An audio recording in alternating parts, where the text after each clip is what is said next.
الحمد لله وكفى وسلام على عباده الذين اصطفى أما بعد فأعوذ بالله من الشيطان الرجيم بسم الله الرحمن الرحيم وما أرسلناك إلا رحمة للعالمين صدق الله مولانا العظيم وقال رسول الله صلى الله عليه وسلم لا يؤمن أحدكم حتى أكون أحب إليه من والده وولده والناس أجمعين أو كما قال عليه الصلاة والسلام অন্তর্কার বক্তৃতা প্রতিযোগিতা সেমিনারের সম্মানিত সভাপতি বিজ্ঞ বিচারক মন্ডলীয় সুদক্ষ পরিচালক ও আমার সামনে উপবিষ্ট সবুজ বাংলার দূর দূরান্ত থেকে আগত এলেন পিপাসিত ছাত্র ভাইরা, আপনাদেরকে জানাই আমার পক্ষ থেকে আন্তরিক শুভেচ্ছা ও মোবারকবাদ। তো উপস্থিতি নিশ্চয় আপনারা অবগত আছেন যে ঐতিহ্যবাহী দারুল কোরআন আরাবিয়া মাদ্রাসার মাসিক বক্তৃতা সেমিনারের আজকের আলোচ্য বিষয় নির্ধারণ করা হয়েছে সিরাতুন নবী সাল্লাল্লাহু আলাইহি ওয়াসাল্লাম সম্পর্কে। তাই আমি স্বল্প সময়ের মধ্যে উক্ত বিষয়ের উপর সামান্য আলোকপাত করার প্রয়াস চালাবো ইনশাআল্লাহ। তো উপস্থিতি সিরাত শব্দের অর্থ হচ্ছে রাস্তা, পথ বা আদর্শ। সুতরাং সিরাতুন নবী এর অর্থ হচ্ছে হুজুর পাক সাল্লাল্লাহু আলাইহি ওয়াসাল্লামের জীবনী বা আদর্শ। আল্লাহ তাআলা পবিত্র কালামুল্লাহ শরীফের মধ্যে ইরশাদ করেন, ওয়া মা আরসালনাকা ইল্লা রাহমাতাল লিল আলামিন, হে নবী আমি আপনাকে রহমত স্বরূপ প্রেরণ করেছি। শুধু তাই নয়, সমস্ত কায়নাত মাখলুকের জন্য তিনি রহমত স্বরূপ এসেছেন। হযরত আদম আলাইহিস সালাম থেকে হযরত ঈসা আলাইহিস সালাম পর্যন্ত আল্লাহ তাআলা লক্ষাধিক নবী রাসূল পাঠিয়েছেন।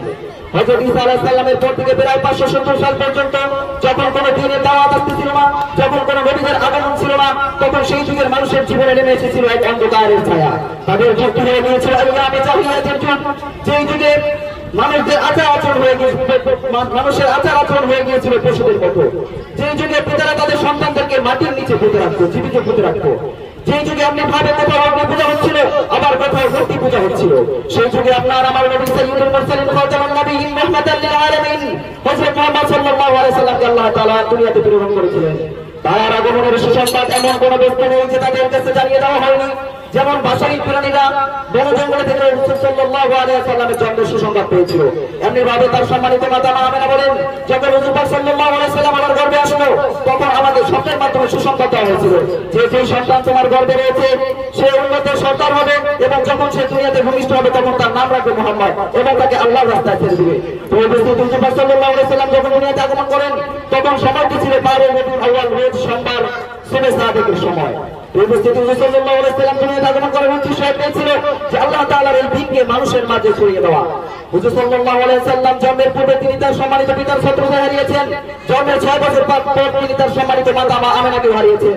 পিতামাতার ছত্রছায়া হারিয়ে যাওয়ার পর যখন তিনি ধীরে ধীরে বড় হতে লাগলেন এবং মানুষের মাঝে এমন এক উত্তম চরিত্র আখলাকের নজির ঘটালেন, যার কারণে আরবের কাফেররা পর্যন্ত হুজুর পাক সাল্লাল্লাহু আলাইহি ওয়াসাল্লামকে আল-আমিন উপাধিতে ভূষিত করতে বাধ্য হয়েছিল।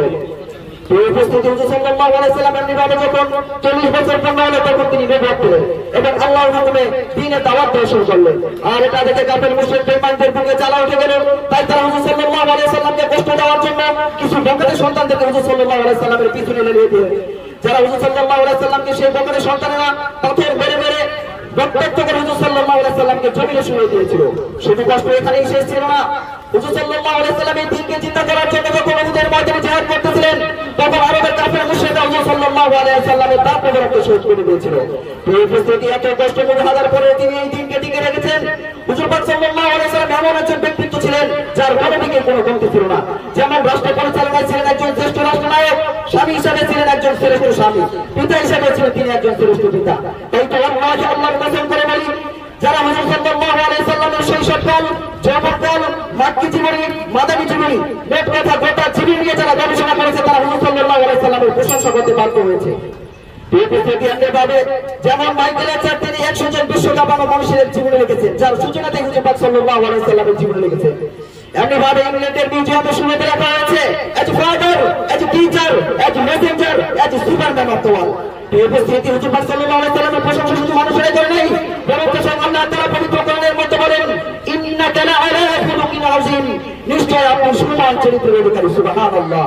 এই উপস্থিতি যে মহামানবের প্রশংসা স্বয়ং আল্লাহ করেছেন, আজকে সেই নবীকে নিয়ে আমাদের পার্শ্ববর্তী দেশ ভারতের মধ্যে এক কুলাঙ্গার বানানোর বাচ্চা গত 1 বছর আগে আমার রাসূলের চরিত্র নিয়ে কথা বলেছে। ওই সমস্ত হিন্দুত্ববাদীদেরকে বলতে চাই, আবু জাহেল নবীকে পাগল করেছে, নবীর চরিত্র নিয়ে কথা বলার সাহস আবু জাহেলের পায় নাই। অতএব ওই সমস্ত হিন্দুত্ববাদীদের বলতে চাই, তোমাদের হয়তো জানা নাই মুসলমানদের ইতিহাস সম্পর্কে, তোমাদের জানা নাই। মুসলমানরা সিংহের জাতি, মুসলমানদের ইতিহাস রক্ত দেওয়ার ইতিহাস, মুসলমানদের ইতিহাস বিজয় করার ইতিহাস, মুসলমানদের ইতিহাস বুদ্ধের কাজের রক্ত নবীর ইজ্জতকে বাঁচিয়ে রাখার মক্কার ইতিহাস, ঠিক কিনা বলে? উপস্থিতি তাই নরেন্দ্র মোদীকে আমি হুঁশিয়ার করে বলতে চাই, আপনি আপনার গতি সামলান এবং যারা রাসূলের ইজ্জতকে, যারা রাসূলের চরিত্রকে কুরুত্ব করেছে তাদেরকে অনতি বিলম্বে তাদেরকে শাস্তির আওতায় আনুন। আর নয় আপনার মতো মুজিকে আমরা বিশ্বের মুসলিম জনতা আপনাকে প্যান্ট করে জমিনে ছেড়ে দেবো ইনশাআল্লাহ। এই মুহূর্তে আজকে আপনাদের সামনে আলোচনা করার একটা উদ্দেশ্য, আমরা যেন রাসূল সাল্লাল্লাহু আলাইহি সাল্লামের জীবনী পড়ে পড়ে আমাদের জীবনকে সুন্নাত তরিকায় গড়তে পারি। নাসরুন মিনাল্লাহি ওয়া ফাতহুন করিম।